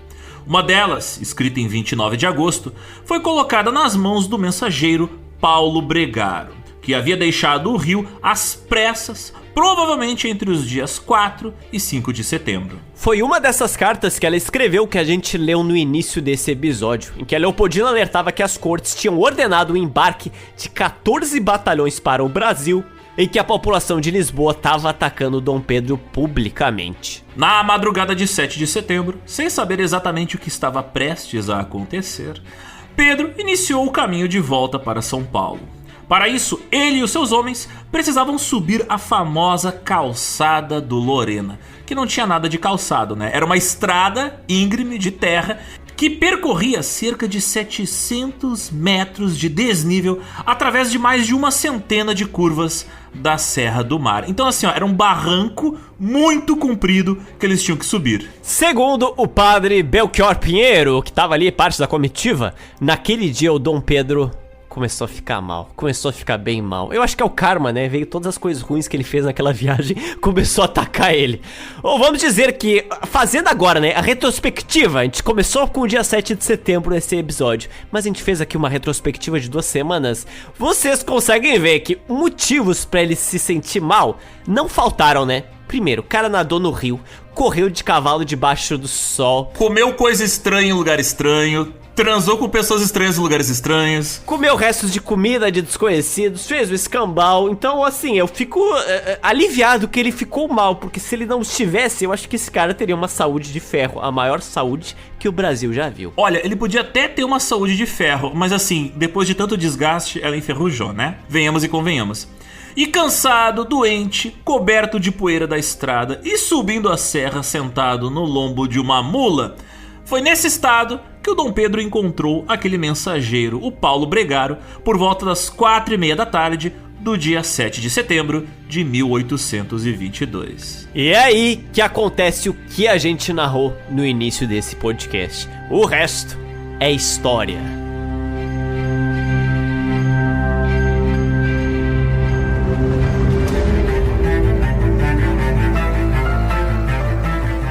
Logo depois do grito, do sussurro, do resmungo da independência, como nós narramos no início dessa pauta, o Pedro e sua turma desceram a galope em direção à cidade de São Paulo, chegando por lá por volta das 6 horas da tarde. E o fatídico dia 7 de setembro não acabou. Naquela noite, Pedro decidiu que era um ótimo momento para fazer um programinha cultural. Ele foi ao Teatro da Ópera de São Paulo, mas ele não foi lá apenas porque estava muito afim de consumir arte do mais alto nível. Ele foi lá ver os seus apoiadores, óbvio, né? Ele estava pela política. Antes de entrar no local, ele mandou fazer urgentemente uma legenda de ouro com a frase "Independência ou morte", que ficou presa ao braço dele por um laço de fita verde e amarelo. Olha que simbólico. Foi a primeira vez que essa frase foi impressa em qualquer tipo de material. Mas quem foi o infeliz que recebeu esta tarefa urgente no colo, né? Porque ele recebeu uma tarefa do Dom Pedro para executar no mesmo dia e entregar. Ele foi feito pelo Ourives Lessa, da Rua da Boa Vista, que executou as ordens do príncipe às pressas. Sabe quando o seu filho ou o seu amiguinho fala... Ou o seu chefe fala, olha só, tem uma arte... Tem um arquivo em PDF, uma montagem no pra Photoshop hoje. Pra hoje. Agora, esquece tudo. Você tem 2 horas. Esquece tudo. Preciso ir pra um evento pra hoje. Esse cara aqui foi abençoado. Por isso que quando Dom Pedro apareceu no camarote 11 do Teatro da Ópera de São Paulo, ostentando aquela frase no braço, a plateia teria delirado. Teria aclamado ele publicamente como o primeiro rei brasileiro. Olha, fale mal, fale bem do Dom Pedro, mas ele sabia causar emoções nas pessoas. Segundo relatos da época, o padre Ildefonso Xavier Ferreira subiu nos assentos da plateia e gritou 3 vezes: "Viva o primeiro rei brasileiro!" Logo depois, eles ouviram o jovem poeta chamado Tomás de Aquino e Castro, que na época tinha apenas 18 anos, recitando um soneto em homenagem ao Dom Pedro I, que estava lá naquela noite tão ilustre, na qual ele proclamou o verso: "Em breve o Brasil será mais que foi Roma, sendo Pedro seu primeiro imperador." Então tu vê, né? Antes mesmo do Brasil existir, ainda nem era país, tá? Ainda era projeto. O povo já tava se comparando com Roma. Assim, haja autoconfiança. Eu sei que nesse momento a gente já tem escravidão. Eu sei que em breve a gente ia matar um monte de vizinho. Mas assim, Roma é um pouquinho too much, né? Não para o Dom Pedro.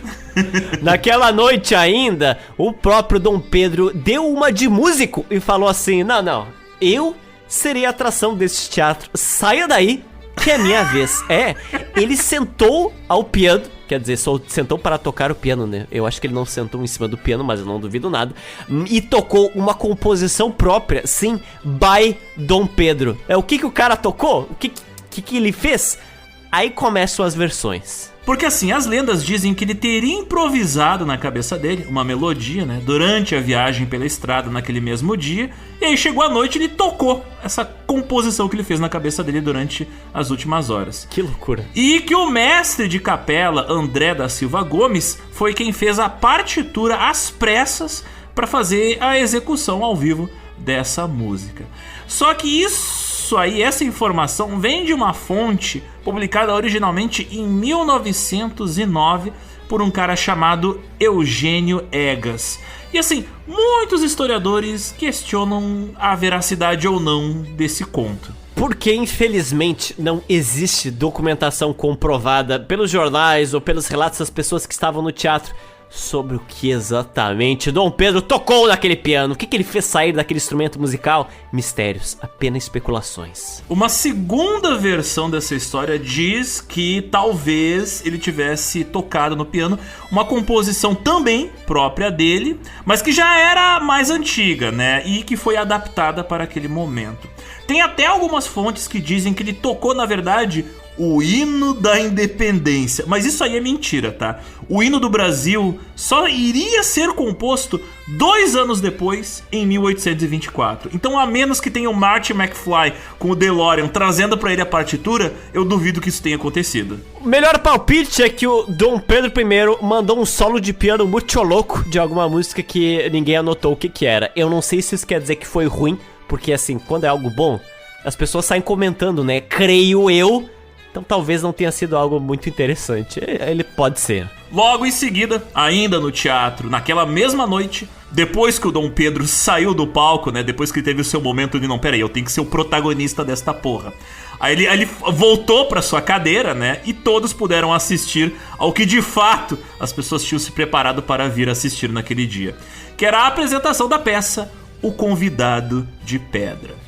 Essa era uma versão brasileira de uma famosa peça espanhola de mesmo nome, escrita no século XVII, que conta a história do jovem Dom Juan, um sedutor que na história abandona e mata o comendador. E no final da peça, a estátua de pedra do homem que ele matou arrasta este jovem sedutor para o inferno. Conveniente esta peça estar sendo assistida pelo Dom Pedro, né? Sim. E assim, alguns de vocês talvez conheçam essa peça porque ela se tornou ainda mais famosa quando Mozart transformou ela na excelente ópera Dom Giovanni, lá em 1787. Então era uma peça que estava na moda.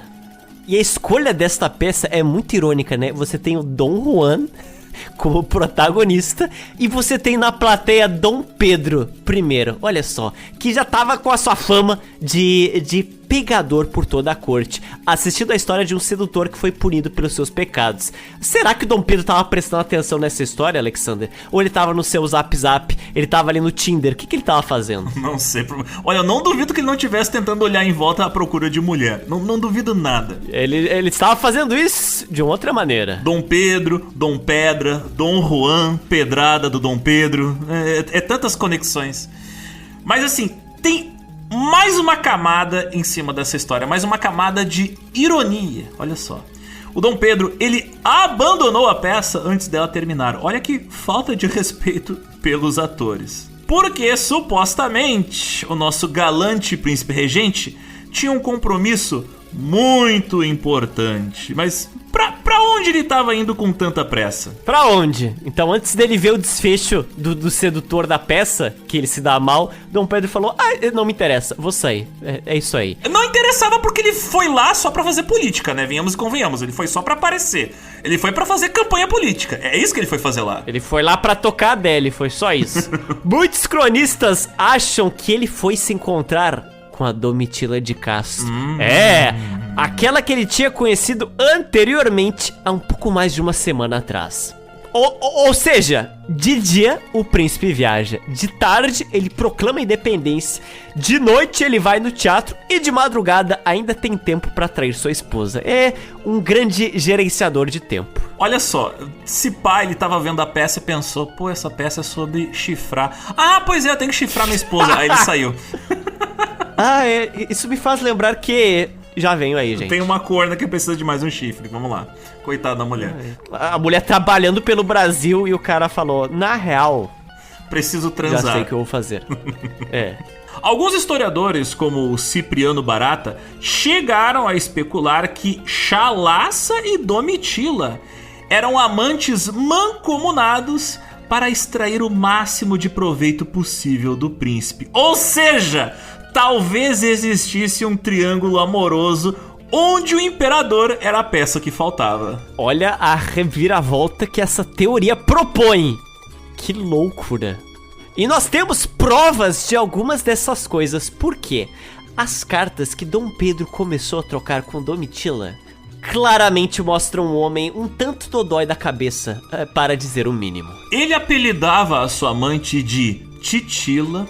Ele assinava as cartas se auto-apelidando de Demonhão ou Foguinho. Olha só, é as cantadas do Grindr, as cantadas ruins do Tinder. E assim, não para por aí. Tinha mais coisas inacreditáveis que ele fazia em suas cartas. Tirei as crianças da sala. Agora, já não tiraram. Agora. Era pra ter tirado lá no primeiro episódio que a gente falou da família real brasileira, mas tudo bem. Se não tirou, era pra tirar agora. Como toda criança de 9 anos de idade, o Dom Pedro desenhava caralhinhos voadores. Eu estou falando sério.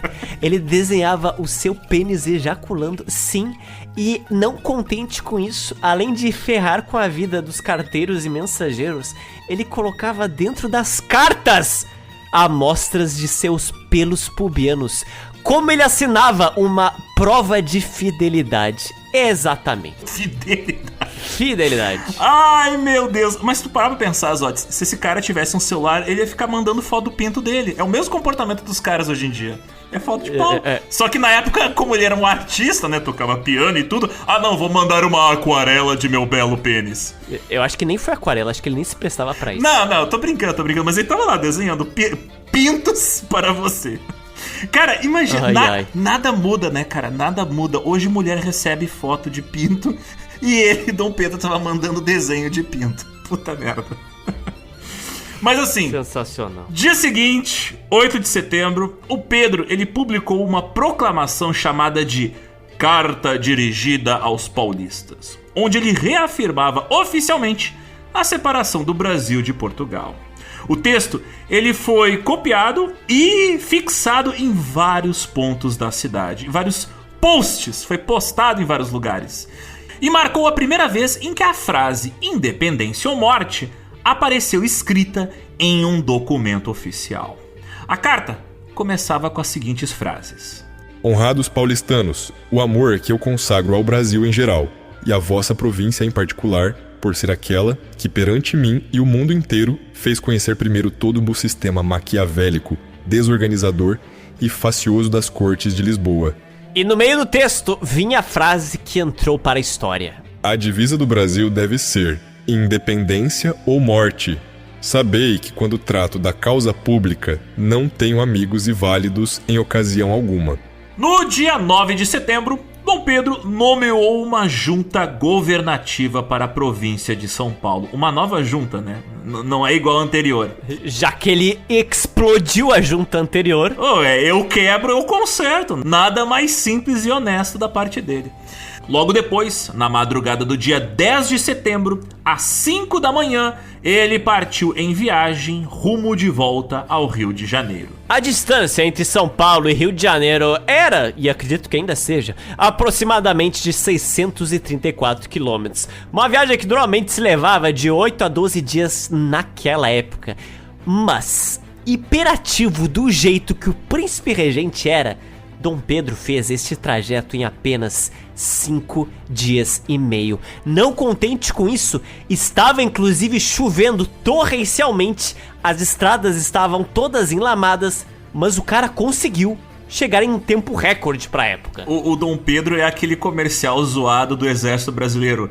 Nada pega barco, anda a cavalo, come mulher, assina contrato, arranja briga com militar, rouba a roupa das pessoas, pula cerca, dá tiro, se fantasia de anônimo, vai no teatro, toca piano. Quando ele finalmente chegou no Rio de Janeiro, qualquer hesitação que ele tinha em relação à independência, como a gente abriu esse podcast, o cara tava incerto, o cara tava na dúvida. Bom, ele chegou no Rio de Janeiro, a face dele mudou totalmente. O cara era outro homem, Qualquer resquício de estação se foi. E quem contribuiu com isso foi principalmente o seu braço direito, o icônico José Bonifácio. Era ele quem negociava com diplomatas estrangeiros e preparava o terreno para a aclamação oficial de Dom Pedro I, marcada para o dia 12 de outubro, data que, coincidentemente, também era o aniversário do príncipe. A aclamação oficial é como se fosse uma coroação de um imperador, mas o povo aclama ao imperador. É algo como se fosse do povo para o imperador, na teoria. Na teoria, né? Na imagem, como vai para os livros de história. E assim, seria isso uma vitória para os brasileiros? E talvez, mas o que é certo é que essa era uma grande vitória para quem? Para o José Bonifácio e para Maria Leopoldina, porque ela tinha articulado, conspirado, presidido conselhos e tinha escrito toneladas de cartas, enquanto o marido, ficou demorando até tomar alguma iniciativa. E a participação da Leopoldina naquele novo Brasil não parou, inclusive, no momento da independência. Ela seguiu a todo vapor, porque poucos dias depois do 7 de setembro, ela mesma começou a desenhar braçadeiras e emblemas improvisados que seriam costurados no uniforme das novas tropas brasileiras. Essa mulher, ela tem muito acúmulo de função. Agora ela virou designer gráfica. Ela faz tudo, cara, ela faz tudo. O símbolo que ela fez era bem simples, Era um triângulo amarelo-dourado costurado sobre um fundo verde. Vocês já sabem onde é que nós estamos chegando. Agora, atenção para esse detalhe desse design. Esse triângulo era das braçadeiras, tá? Não era para ser colocado numa bandeira. A bandeira que nós conhecemos hoje, com aquele losango, foi desenhada depois por um amigo antigo aqui do podcast, o Jean-Baptiste Debré. Mas as cores da bandeira, que era o verde e o amarelo, vieram diretamente desses designs preliminares criados para Leopoldina, para os emblemas dos novos uniformes. Mas como é que a Leopoldina chegou à conclusão que essas duas cores que têm alto contraste entre elas seria o ideal? Eu espero que vocês saibam, ouvintes, eu espero. Ouvinte do GeoPizza tem que saber essa informação, senão vai ser deletado do nosso grupo. O verde representava a casa de Bragança, família do Dom Pedro, e o amarelo dourado vinha da casa dos Habsburgo-Lorena, família de Leopoldina. Você junta um com o outro, pá, está feito. Era uma assinatura conjunta, ela e ele, Brasil e Áustria, unidos no mesmo símbolo. Então aquele papinho barato de não, é que o amarelo é o ouro e o verde as nossas matas, isso aí é balela, tá, gente? As cores vieram dos símbolos das famílias que controlavam o nosso país. E não para por aí. A Leopoldina também criou o uniforme da Guarda de Honra Imperial, inspirado, claro, diretamente nos uniformes da Guarda Boêmia da Corte de Viena, que são aqueles soldados elegantes que acompanham o imperador da Áustria nas suas paradas militares. Como qualquer designer gráfico, é aquele Ctrl-C, Ctrl-V, Um diplomata austríaco, ao ver brasileiros desfilando com as suas novas fardas, ficou bem surpreso e falou inclusive que os membros da guarda tinham uniformes exatamente iguais como os da Guarda Boêmia. E o cara tava certo. Não é plágio, Zotes. É que quando algo funciona, a gente copia, A gente copia. Justo. E assim, essa escolha chamou a atenção das pessoas imediatamente. Mas quem reclamou desse design dos uniformes não foram diplomatas austríacos em Viena. Foram os deputados nas cortes de Lisboa. Sempre incomodando, não pode faltar. O Brasil não pode fazer nada que eles reclamam. Essa galera lá em Portugal, que não tava aqui, tava lá em Portugal, comentava, quase com desdém, que os brasileiros já pareciam meio austríacos. Era quase uma forma irônica de dizer que agora que o Brasil estava deixando de ser uma colônia de Portugal, estava virando uma colônia da Áustria. Mas no Rio de Janeiro, ninguém dava ouvidos a esses portugueses metidos. A Guarda Real seguiu seu trabalho e de novo o uniforme. Adiante, a Leopoldina também ajudou nos preparativos da cerimônia de coroação. Ela desenhou pessoalmente parte dos adornos régios que o Dom Pedro I iria utilizar. A coroa que seria utilizada pelo Dom Pedro durante a sua cerimônia de coroação foi feita, claro, com ouro. E a própria imperatriz participou da elaboração de todos os símbolos que seriam utilizados no dia da cerimônia. Se vocês acham que agora acabou os problemas do Brasil, agora começa uma nova era autônoma, independente, saiba que na verdade os problemas só começaram. O Brasil agora seria comandado por um imperador que somava diferentes tipos de poderes nele mesmo. Os brasileiros iam ver, na verdade, que trocaram de tirano por um tirano muito específico e não tardariam muito para se rebelar contra ele. Mas a história de Dom Pedro I como imperador do Brasil será concluída no nosso próximo episódio. E atenção! Será para os nossos assinantes, nossos apoiadores. Então, se você quiser saber como é que é uma pessoa, um ser humano tão despreparado para dizer o mínimo no comando de um recém-independente Brasil, venha conosco, assine o GeoPizza, porque o que esse cara aprontou é algo que até eu fiquei de queixo caído. E olha que eu já imaginava, não duvidava do que ele poderia fazer, mas eu me surpreendi. O Brasil iria pagar o preço para ver o que o Dom Pedro I iria fazer, e vocês também vão ter que pagar o preço para poder ver o que o Dom Pedro vai fazer, tá? Mas vai valer a pena. Vai valer a pena, vai valer a pena. É nível programa do Ratinho de treta, confusão, maluquice e palhaçada. Tudo de bom, com direito a efeitos sonoros de trapalhadas condizentes. Most AI coverage leaves you with one of two impressions. Everything is about to change, or everything is about to end. I'm NLW, and on my show, the AI Daily Brief, I offer something more useful. Clear daily analysis of the stories that actually matter. Is the new model really better or just better on benchmarks? Should your team build agents or buy them? What does the latest lab drama mean for the tools you use every day? Plus, hands-on deep dives that give you AI skills you can use right now. Check out the AI Daily Brief and discover why we're the top AI show on Spotify.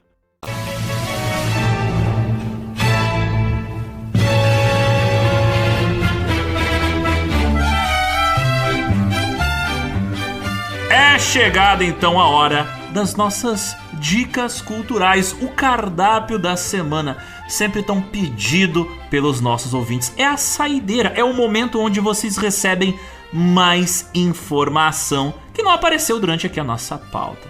Então, Zotis, o que você nos traz para nós nesta semana? A dica cultural mais óbvia de todas é o icônico filme Independência ou Morte, de 1972. Fiquem atentos para o ano do lançamento desse filme. Pois então, durante a ditadura militar brasileira, muitos cineastas fizeram filmes históricos, porque era uma maneira de filmar uma história interessante, maneira, e ao mesmo tempo se incomodar menos com a censura da época, ou até mesmo agradar o governo vigente do momento, que tinha uma campanha educacional que tentava mitificar algumas figuras da história brasileira. E nesse contexto, em 1972, foi lançado o filme Independência ou Morte. E é importante lembrar que o ano de 1972 marcou o quê? Os 150 anos de independência do Brasil. Evento que foi comemorado com grande investimento por parte da ditadura militar em cultura, em eventos nacionais,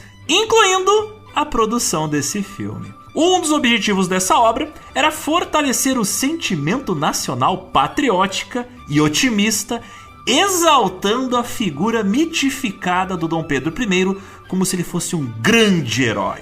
Inclusive, o presidente / ditador da época, o general Médici, elogiou publicamente a obra porque ela tinha um caráter inspirador e educativo. O filme retrata, obviamente, o processo de independência com foco na vida e nas aventuras de Dom Pedrito I, José Bonifácio e Domitila de Castro.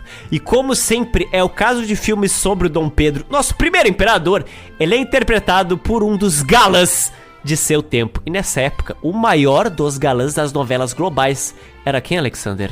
Tarcísio Meira, que quem é muito jovem não vai lembrar, mas assim, ele era o equivalente ao Henry Cavill brasileiro, tipo, o ator mais gato dentre os atores gatos que tinha aqui no Brasil. Que de fato, usando ali uma barbinha, parecia bastante com Dom Pedro I, tá bom? Já a imperatriz do nosso Brasil era interpretada pela esposa do Tarcísio Meira, que era uma excelente atriz, a Glória Menezes. Olha só que interessante, né? Só que o Tarcísio Meira não chifrava a esposa dele, a Amada Zaralha, né? Mas tudo bem. Isso aí, claro, foi intencional por parte dos produtores para chamar a atenção da mídia, né? Tipo assim, o grande casal das novelas brasileiras está agora interpretando o maior casal da história brasileira. E isso aumentou muito o burburinho midiático em volta do lançamento do filme, que teve um público de quase 3 milhões de espectadores. E assim se tornou o filme brasileiro mais assistido do ano de 72. É realmente impressionante, hein? Impressionante. Apesar de ter sido filmado de maneira aproximadamente historicamente acurada, o filme sofre de algumas óbvias limitações, especialmente ao simplificar a atuação política das elites e tratar as pressões sobre o Dom Pedro I de uma forma obviamente superficial, que é o que você um pouco espera, né, daquele momento que estávamos vivendo. A narrativa começa com a crise que levou à abdicação do Dom Pedro I e aí dá um salto de volta para a juventude do imperador, para então contar de maneira cronológica uma retrospectiva de toda a sua trajetória política, desde os tempos onde ele era apenas um príncipe boêmio e um playboy irresponsável, até o envolvimento dele com os agentes políticos brasileiros que, junto com ele, iriam movimentar a separação do Brasil de Portugal. Claro que a cena central, a mais famosa, é a cena que a gente abriu esse episódio, o Grito do Ipiranga, inspirado pela pintura do Pedro Américo, que acabou sendo recriada com uma forte carga patriótica e idealista, como vocês podem imaginar. Filmada de uma maneira completamente condizente com a pintura, mas completamente decorada com o que pode ter acontecido, ao que tudo indica que aconteceu. Que é meio que a forma que todo o filme escolheu mostrar o Dom Pedro, né, desde então. Que é mostrar o cara mais como um herói shakespeariano do que como ele realmente era. O mais próximo que o filme chega de falar dos podres e das contradições do Dom Pedro foi mostrar o caso extraconjugal dele com a Marquesa de Santos. Mas assim, é uma coisa mais novelesca do que realista, tá? É um draminha, não é o dramão da vida real. Não tem ele desenhando caralhinhos voadores nas cartas, não? Não tem no filme ele colocando pelos pubianos em cartas, não tem isso. Então não quero ver, inaceitável. Zotes exige pênis de Dom Pedro. Inassistível, não vejo. Ainda assim, o filme é bastante divertido, maneiro e vale a pena você assistir com tudo isso que a gente falou em mente. Pra quem quiser conferir Independência ou Morte, o filme está inteiro no YouTube neste exato momento. Vá conferir o link na postagem do nosso site desse episódio. A segunda dica cultural que a gente tem hoje é a Independência do Brasil, narrada pelos arquivos. Porque o Arquivo Nacional Brasileiro, ele possui muitos dos nossos tesouros documentais mais importantes. Lá o pesquisador encontra manuscritos, impressos tipográficos, desenhos, pôsteres, mapas, fonogramas, fotografias, jornais, livros raros, filmes, enfim, é um grande acervo de tudo o que foi registrado sobre a história do nosso país enquanto essa história estava acontecendo. E é por meio dos estudos dos documentos desta instituição, é divulgado e socializado no canal do YouTube do Grupo de Pesquisa, Memória, Informação, Discurso e Ciência, o lançamento do longa-metragem que celebra os 200 anos de independência do Brasil. Nesse documentário intitulado A Independência do Brasil, narrada pelos arquivos, ao mesmo tempo que expõe, é celebrado esse evento, seus desdobramentos e repercussões por meio dos registros documentais conservados no Arquivo Nacional. Essa intersecção entre arquivologia e história é apresentada pelo arquivista Dr. Eliezer Pires da Silva e pela historiadora doutora Renata Vale, utilizando vários textos, mapas e documentos do Arquivo Nacional. O documentário também mostra o cuidadoso e minucioso trabalho dos arquivistas para fazer a organização, preservação, conservação, disseminação e digitalização desses preciosos arquivos históricos, inclusive para facilitar o acesso deles aos pesquisadores, que são pessoas como Eu e os Otis, né? O tempo todo buscando esse tipo de coisa. O filme, ele faz parte de um projeto maior, faz parte de um projeto de pesquisa que foi realizado pelo Programa de Pós-Graduação em Memória Social da Universidade Federal do Rio de Janeiro, a Unirio. É um filme curtinho, mas é talvez a dica cultural mais importante dessa semana. Porque muitas vezes a gente presta muita atenção aos acontecimentos históricos, análise de dados, mas esquece que esses dados, essas histórias, precisam estar registrados em algum lugar e esse lugar tem que estar conservando esses registros. Então assim, não adianta ter o documento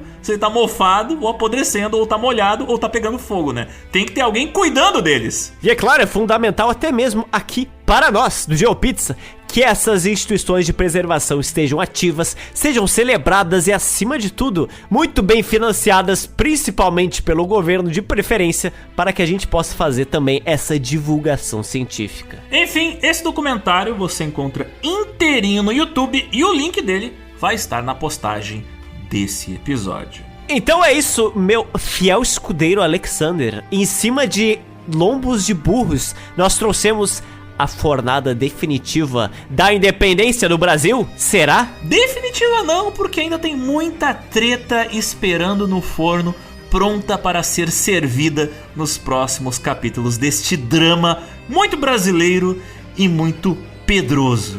Aguarde que a próxima fornada, a conclusão dessa saga, vai coroar as aventuras desta sagaz família brasileira. Família brasileira na qual nenhum dos seus integrantes é brasileiro. Pequeno detalhe.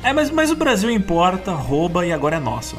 Mas enfim, é isso, ouvintes. Até a próxima semana. Até logo!